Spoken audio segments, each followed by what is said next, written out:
você também vai decidir entregar a sua vida para Jesus. Então ore com sinceridade. Não precisa orar alto, não precisa ter palavras bonitas, você só precisa abrir o seu coração e colocar a sua fé no único que pode te salvar. Senhor, meu Deus e meu Pai, eu quero te agradecer, ó Pai, por esse dia que o Senhor nos deu, e eu creio, meu Pai, esta mensagem não foi em vão. A tua palavra não volta vazia, Senhor. E eu te peço que o Senhor toque no coração dessas pessoas, para que elas entendam que esta vida é passageira, que o diabo não tem nada para nos oferecer, que esse mundo é passageiro e que nada se compara a ter o Senhor na nossa vida. Oh Jesus, venha salvar esta pessoa, esse homem, essa mulher, que agora estão recebendo esta oração. Eu não posso salvá-los, Senhor. Eu tenho amor no coração pela vida delas, mas nem isso pode apagar os seus pecados. Senhor, somente o sangue de Jesus Cristo derramado naquela cruz pode perdoar, pode nos purificar de todo pecado, de toda maldade. Senhor, nós somos pecadores, nós somos falhos, nós temos tantos erros, Senhor, mas o Senhor mesmo disse que os sãos não precisam de médico, e sim os doentes. Senhor, eu reconheço que eu sou doente. Essa pessoa também está reconhecendo agora que ela é doente, ela precisa de cura, ela precisa da tua salvação. Jesus, perdoa essa pessoa para que ela venha morar no céu, para que ela venha desfrutar da eternidade ao teu lado, porque nós cremos que o Senhor se colocou em nosso lugar naquela cruz e carregou o peso dos nossos pecados até a morte. O Senhor foi condenado, julgado, cuspido, humilhado e morto por uma culpa que não era sua. Oh meu Deus, muito obrigado por tudo que o Senhor tem feito, muito obrigado pelo que o Senhor já fez por nós. E agora nós só precisamos aceitar esse convite de salvação. Hoje nós podemos ter a certeza da salvação, podemos ter acesso ao Senhor, porque não depende de nós. Nós somos falhos, somos pecadores, mas a salvação é pela graça, por meio da fé. Não vem de nós para que ninguém se glorie, para que ninguém ache que é merecedor. Nenhum de nós merece, Senhor. Por isso eu te peço, ó Deus, o Senhor nos dê sabedoria, nos dê capacitação, nos dê um coração disposto a te obedecer. Oh, meu Deus, que a gente venha ter prazer nas coisas do alto, em viver na tua presença, Deus, porque não há nada melhor do que estar na tua presença, sentir o teu amor, a tua paz, a tua alegria.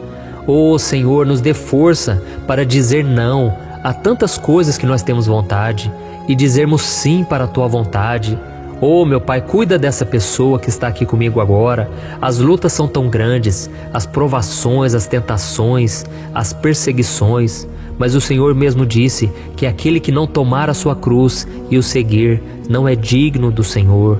Jesus, queremos te obedecer até o fim. Queremos carregar a nossa cruz, queremos pagar o preço que for preciso, queremos seguir nos caminhos que o Senhor tem para nós, ó Deus, e que o Senhor não nos deixe seguir pelo caminho largo e espaçoso, mas que conduz à perdição, mas que nós venhamos seguir o caminho apertado, mas que conduz à vida eterna.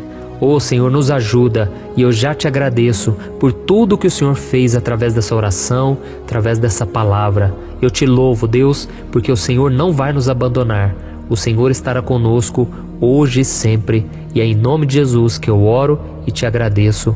Amém. Glória a Deus. Vamos começar, né? Eu quero que você imagine a seguinte cena. Faz de conta que você e o mundo todo estivesse dentro de uma sala de cinema gigante, assistindo a um filme. E o que está passando nesse filme? Todos os pecados que você já cometeu na sua vida. Dá para imaginar isso? Imagine aqueles vícios que você esconde, aqueles pecados escondidos, os seus comportamentos egoístas, suas explosões de raiva, suas intenções impuras, aquilo que você pensa o tempo todo, e você tem vergonha só de imaginar se alguém descobrisse aquilo que está na sua mente. Imagine aquele momento que você sentiu inveja de alguém, que você sentiu o desejo de vingança, enfim. Tudo aquilo que você fez sem a aprovação de Deus estaria sendo exibido ali, naquela tela, sendo transmitido para milhões e milhões de pessoas do mundo todo. Como você iria se sentir? Eu iria me sentir péssimo. Eu iria querer sair correndo daquela sala, fugir de todo mundo, porque aquilo seria terrível. E eu também não tenho dúvidas de que você também se sentiria assim, porque a Bíblia diz que o pecado ele nos traz vergonha, ele nos traz culpa. E foi exatamente isso que aconteceu com o primeiro casal que teve aqui na terra, Adão e Eva. A Bíblia diz que logo depois que eles desobedeceram às ordens do Senhor e eles comeram o fruto da árvore do conhecimento no jardim do Éden, eles se esconderam da presença do Senhor. Eles sentiram vergonha do que eles tinham feito e eles então buscaram fugir do Senhor. E é exatamente isso que o inimigo ele quer fazer nas nossas vidas. O primeiro objetivo do diabo é nos envergonhar para que nós nos afastemos de Deus. Eu me lembro que no começo da minha caminhada cristã, eu pecava e eu sentia tanta vergonha que eu chegava a comentar com os irmãos lá da igreja. Se pudesse, eu iria para uma ilha bem deserta para fugir de Deus, para Deus não ver as coisas erradas que eu estou fazendo. Só que eu me esqueci, que não tem como fugir de Deus, porque por onde você vá, não importa o quanto você fuja da presença dEle, não importa o quanto você deixe de orar, Deus, Ele está vendo o que você está fazendo, não tem como fugir do olhar dEle.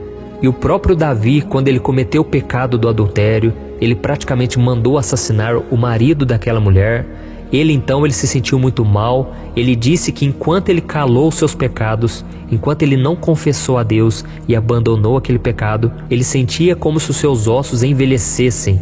Ele sentia uma amargura, uma tristeza na alma terrível, até que ele se abriu para Deus e ele contou tudo aquilo que ele tinha feito.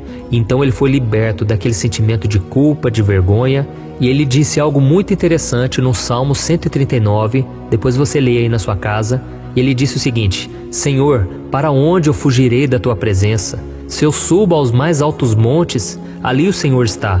Se eu faço a minha cama no mais profundo abismo, ali também a tua mão há de me guiar. Se eu cubro a minha vida com trevas, ainda assim a tua luz ilumina a minha vida. Então Davi entendeu que não tinha como fugir de Deus. A melhor coisa a se fazer é se arrepender, é se entregar ao Senhor. E da mesma forma nós precisamos lidar com o pecado dessa maneira. Nós precisamos entregar nas mãos de Deus, abrir o jogo com o Senhor e falar: Deus, eu estou fazendo isso, aquilo, ou eu estou com vontade de fazer aquilo, me ajuda, Senhor. Porque se existe alguém que não vai te apontar o dedo, não vai jogar pedras em você, é Jesus, amém? Ele não fez isso com aquela mulher que foi flagrada em adultério. Ela poderia sim ser apedrejada de acordo com a lei do Antigo Testamento, e Jesus, como é aquele que cumpriu toda a lei, ele deveria apedrejar aquela mulher. Mas ele não fez isso. Sabe por quê? Porque ele sabia que ele derramaria o sangue dele lá na cruz em favor daquela mulher, em favor de todos os pecadores. Então, voltando aqui para aquela história, para aquela cena que você imaginou aí na sua cabeça, de todos os seus pecados passarem numa tela de cinema para o mundo inteiro assistir. Você ser acusado, condenado, humilhado, em frente a uma multidão por causa dos pecados que você cometeu. Já seria algo muito vergonhoso e humilhante. Você estar diante de uma multidão e todos começarem a ver as coisas erradas que você fez. Agora imagine você estando diante de uma multidão e você não ter cometido pecado algum, mas ser acusado, condenado e humilhado, mesmo sem ter feito nada. Foi exatamente isso que aconteceu com Jesus.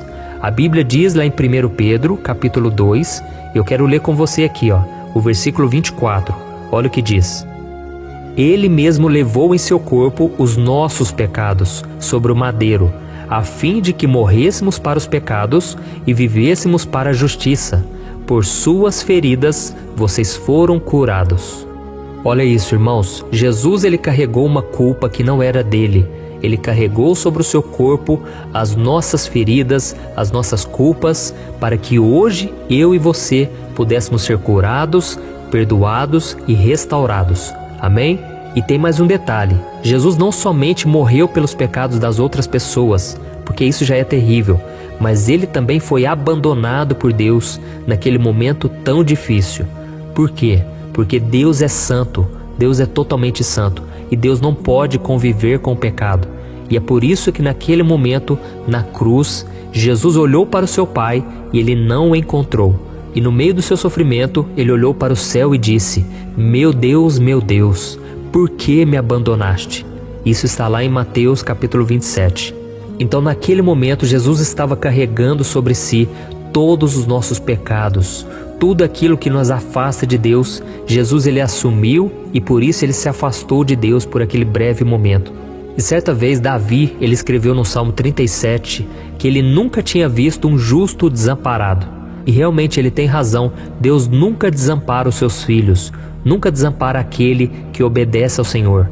Mas naquele momento, irmãos, Jesus não era nada justo, porque quando Deus olhou para o seu filho, ele enxergou ali o mentiroso, o trapaceiro, o alcoólatra, o fofoqueiro, o ladrão, o viciado em pornografia, em prostituição, o estuprador, tantas coisas ruins. Deus viu ali em Jesus, porque ele carregou todo o nosso fardo.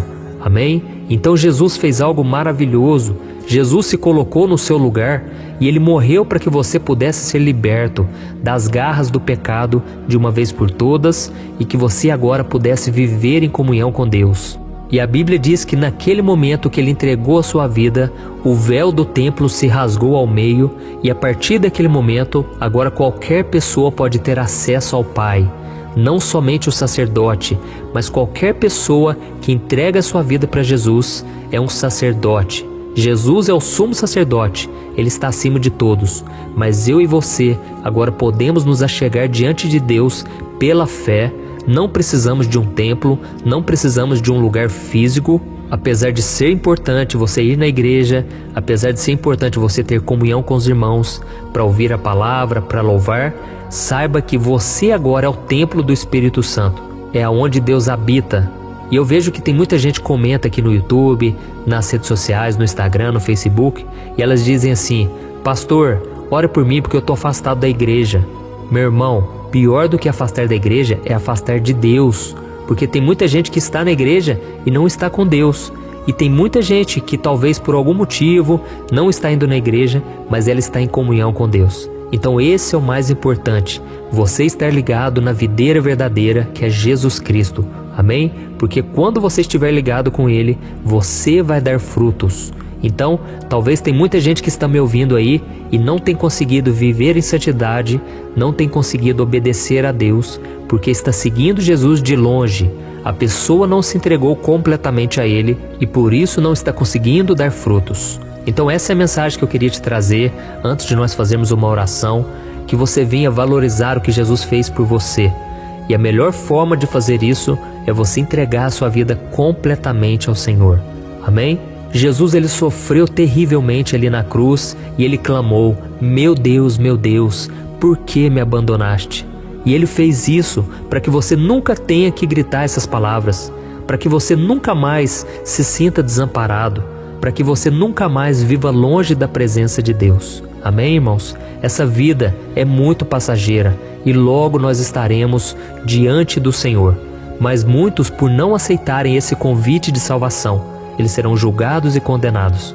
Mas nós, os que cremos em Jesus, quando estivermos diante do Pai, o Pai vai olhar para nós e Ele não vai enxergar os nossos pecados. Ele vai enxergar aquilo que o Filho dele fez em nosso favor. Porque a Bíblia diz que Jesus é o nosso advogado fiel.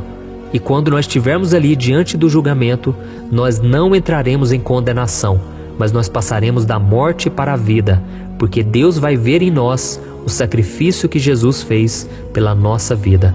Glória a Deus. Irmãos, que amor é esse? É um amor que não dá para mensurar. É esse amor que mudou a minha vida. O fato de Jesus não me condenar, mas Ele me oferecer a salvação, me oferecer o perdão e Ele apagar o meu passado. É isso que me fez querer Jesus na minha vida e foi isso que me fez entregar completamente a Ele. E eu não tenho dúvida que Ele vai fazer a mesma coisa na sua vida se você orar com sinceridade e se você pedir perdão pelos seus pecados e decidir caminhar com Ele. Amém? Então feche os seus olhos e agora eu quero fazer uma oração por você, mas você